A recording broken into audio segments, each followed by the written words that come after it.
So hello guys, most welcome back to our YouTube channel Gyan with Sachin. तो दोस्तों, आज के इस कंप्लीट वीडियो में हम बात करने वाले हैं बीटीयूपी के एक लेटेस्ट अपडेट के बारे में। बीटीयूपी के लेटेस्ट अपडेट में बीटीयूपी एग्ज़ाम 2024-25 की क्या डेट रहने वाली है ऑफिशियल, आपका प्रैक्टिकल कब होने वाला है, प्रैक्टिकल एग्ज़ाम के पहले होने वाला है या बाद में होने वाला है, उसके बारे में भी कंफर्मेशन दे दूंगा। रीचेक रिज़ल्ट के बारे में भी थोड़ी बहुत ओवरव्यू आप सभी को मैं पहले ही दे चुका हूँ, उसको लेकर के क्लैरिफिकेशन भी कर दे रहा हूँ। उसके साथ साथ ही आप लोगों का डाउट है कि सर मेरी ईयर बैक है तो मुझे एडमिशन्स कब लेने हैं, उसके साथ साथ ही उसका बैक पेपर कब होने वाला है, सारी चीज़ों को हम वन बाय वन डिस्कस करेंगे। तो चलिए बिना देरी के अपनी इस वीडियो की शुरुआत करते हैं। सबसे पहले मैं आप सभी को एक नोटिफिकेशन दिखाने वाला हूँ। नोटिफिकेशन जो है अभी फ़िलहाल के लिए ये है 19 अक्टूबर, यानी आज की ही डेट का है, और ये है गुरु गोविंद सिंह मार्ग, बास मंडी चौराहा, यानी ये जी कप के लिए है। ठीक है, और किसको दिया गया है? आपके जितने भी गवर्नमेंट और एडेड और पब्लिक प्राइवेट पार्टनरशिप की संस्थाएं हैं उनको दिया गया है 19 अक्टूबर को।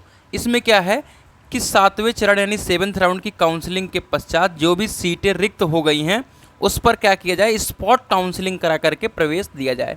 ठीक है, अब मुझे आप सभी को ये नहीं बताना है कि स्पॉट काउंसलिंग हो रही है या आपको करना है नहीं करना है, आपको तो एग्ज़ाम डेट के बारे में कंफर्मेशन चाहिए। तो एग्ज़ाम डेट के बारे में कंफर्मेशन ये देखिए कि आपका जो एडमिशन हो रहा है वो 19 अक्टूबर को नोटिस आई है।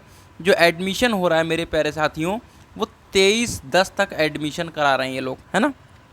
उसके आधार पे एग्ज़ाम सब कुछ होने वाला है। अभी सारी चीज़ें आप एक एक करके देखेंगे।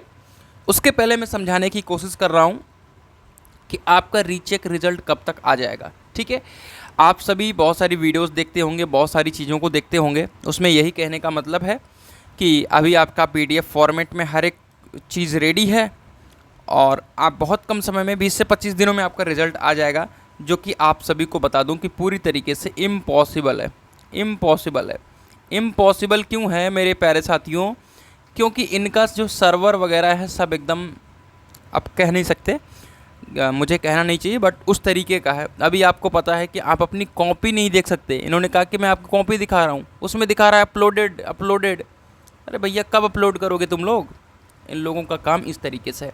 तो मैंने उस दिन ही कंफर्मेशन आप सभी को दे दिया था कि आपका लास्ट नवंबर में रिज़ल्ट आएगा, और अगर डिले होगा तो दिसंबर में भी जाएगा फर्स्ट वीक में, लेकिन हाँ, लास्ट नवंबर आप 100% श्योरिटी के साथ मान सकते हैं, क्योंकि कॉपी चेकिंग की नोटिस आई है लेकिन अभी कॉपी चेकिंग शुरू नहीं हुई है। ये रियलिटी है हर जगह पर।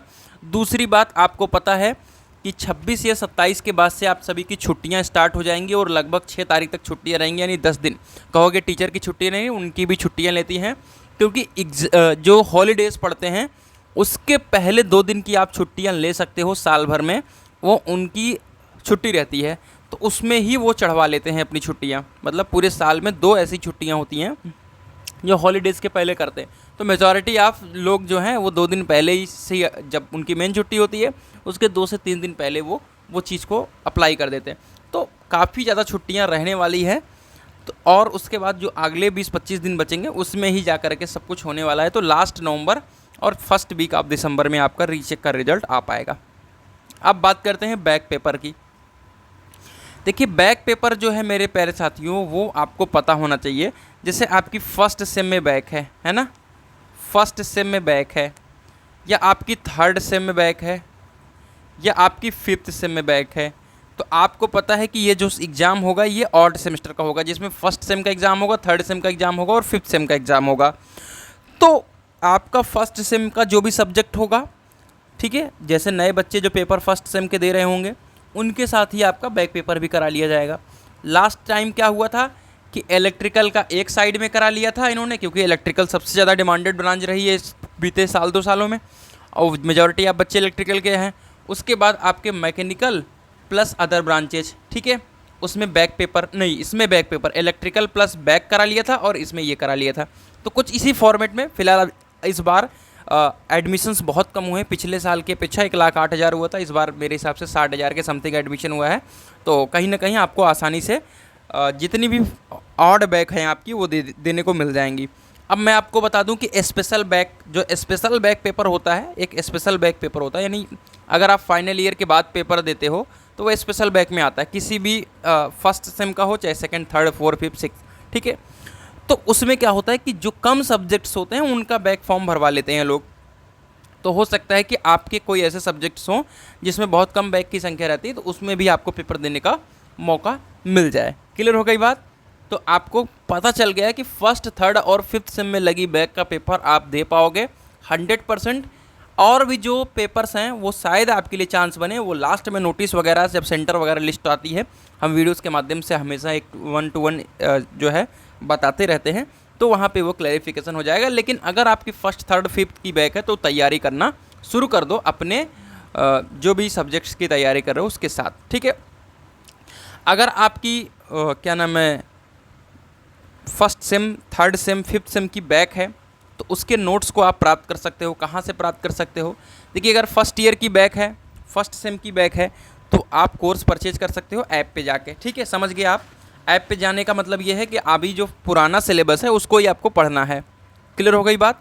लेकिन अगर आपकी थर्ड और फिफ्थ सेम की बैक है तो थर्ड और फिफ्थ सेम की बैक है तो डेफिनेटली आप जाके कोर्स परचेज कर सकते हो ऐप पे, ठीक है। लेकिन अब थर्ड और फिफ्थ सेम का ऐप पे नोट्स है नहीं, फर्स्ट का तो है, आराम से ले पाओगे।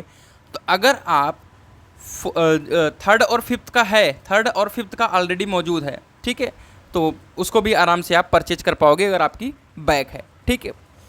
तो डेफिनेटली ये तो हो गया आपको। चलिए, और बाकी कोई दिक्कत रहेगी तो बात कर लीजिएगा, नंबर वगैरह तो मेरा है ही, ऐप पे जा करके देखोगे। अब बात आती है कि आपकी जो वार्षिक परीक्षा 2024-25 को लेकर के जो निर्धारित समय सारणी थी वो क्या थी। आपका जो पठन पाठन शुरू होना था वो 12 अगस्त से शुरू होना था, जो कि सितंबर में शुरू हो गया है। लेकिन नए प्रवेशित छात्र छात्राओं का पठन पाठन 1 सितंबर से इन्होंने प्रारंभ दिखाया है, ठीक है। और अभी कितने चल रहे हैं? 22 अक्टूबर तक होंगे, मतलब पूरा सितंबर और 25 अक्टूबर, यानी ये पूरा 1.5 महीना का गैप रहने वाला है नए बच्चों के लिए, ठीक है। तो उसका बेनिफिट किनको मिलता है? पुराने बच्चों को। लेकिन वो कतई ले नहीं पाते, वो बिल्कुल भी सीरियस रहते ही नहीं हैं। अभी नोट्स के लिए बोलो तो वो अभी नहीं खरीदने वाले। 99 रुपये में मैं सारे सब्जेक्ट का नोट्स देता हूँ, और आपको पता है कि मैं डिप्लोमा पास आउट स्टूडेंट हूँ बेहतरीन तरीके से। मैंने अभी अपना दिखाया भी था, जो कॉलेज से आई थी मेरे लिए नोटिस वगैरह, ठीक है। तो डेफिनेटली आप भी अच्छा करोगे, कोई दिक्कत नहीं। 99 रुपये में सभी सब्जेक्ट, अभी 1000 रुपये का खरीद रहे हो कोर्स, कहीं 500 का खरीद रहे हो, वीडियो लेक्चर्स देख रहे हो, अरे जो आपके एग्जाम में आने वाले वो चीज़ मैं दे रहा हूँ ना, उतना आप पढ़ लो अच्छे से, थ्योरी आपका काम हो जा रहा है। स्पेशली ये मैकेनिकल वालों के लिए कह रहा हूँ, क्योंकि मेरी ब्रांच मैकेनिकल है और मैकेनिकल को ही गाइड करता हूँ। मैकेनिकल वालों तो एटलीस्ट कम से कम इस चीज़ का बेनिफिट आराम से ले सकते हो। अब जो चीज़ें हैं सेशनल अंक वगैरह, फीडिंग वगैरह, ये सब तो कुछ भी काम का नहीं है। प्रवेश पत्र जब आएगा वो आपको पता है एग्ज़ाम के 2 दिन पहले आने वाला है, एग्ज़ाम के 2 दिन पहले आने वाला है। एग्ज़ाम फॉर्म का शुल्क वगैरह आपको भरना नहीं होता है, सिर्फ एक सिग्नेचर करना होता है आपको जा करके। तो मतलब सारा रोल क्या है, एक साइन करने का होता है एग्ज़ाम फॉर्म पे, और उसके बाद आपका क्या होता है, प्रवेश पत्र जारी हो जाता है वो एग्ज़ाम डेट के 2-3 दिन पहले। और आपको पता है कि 1 वीक के पहले आपका फिक्स टाइम टेबल आता है BTUP में। 1 वीक के पहले, मतलब 1 सप्ताह पहले तक क्लियर नहीं रहता कि ये पेपर मुझे इस तारीख को देना है, ठीक है। पहले से आज के 1.5-2 महीना पहले टाइम टेबल आ जाएगा। फिर से रूल अपना लिया है उन्होंने, तो डेफिनेटली आपका 15 नवंबर के बाद एक टाइम टेबल आ जाएगा, लेकिन वो डेफिनेटली एक्सटेंड होगा, ठीक है। तो आपका जो परीक्षा यहाँ पर दिखाया गया है सैद्धांतिक परीक्षा, मेरे प्यारे साथियों, ये मैंने ले लिया है किसका, इसका मैंने ले लिया था, किस चीज़ का, दूसरा वाला ले लिया था। मतलब जो निर्धारित समय सारणी थी ये मैं दूसरा वाला ले लिया हूँ, यानी इवन सेमेस्टर का ले लिया हूँ। मैं ऑड सेमेस्टर की बताऊँ, सैद्धांतिक परीक्षा जो है वो है 9 दिसंबर से, ठीक है। कब से है वो मैं दिखा दूंगा आपको, टेलीग्राम पे दिखा दूंगा, ऑलरेडी मैंने बहुत पहले बना रखा है ये जो कार्यक्रम आया है। तो ये आपका सैद्धांतिक परीक्षा जो है वो 9 दिसंबर से इन्होंने बताया है। तो आप लोगों का यही डाउट है कि क्या 9 दिसंबर से पेपर हो पाएगा, क्योंकि दिवाली की छुट्टी के बाद 1 महीना बचेगा, तो उसमें आपका तो पेपर हो जाना चाहिए, उसमें आपको कोई भी आपत्ति नहीं होनी चाहिए। लेकिन फर्स्ट ईयर को डेफिनेटली आपत्ति रहेगी, और उसकी वजह से ही आपका एग्ज़ाम पूरे 1 मंथ पीछे जाएगा, पूरे 1 मंथ पीछे जाएगा, और आपका एग्ज़ाम 10 जनवरी से पहले नहीं कंडक्ट होने वाला है। जी हाँ दोस्तों, मैं कह रहा हूँ जो वो आप मान के चलो कि 10 जनवरी के पहले नहीं कंडक्ट होने वाला है, तो आप अब 10 जनवरी नहीं, आप 1 जनवरी अपना टारगेट बना लीजिए कि 1 जनवरी से मेरा एग्ज़ाम है।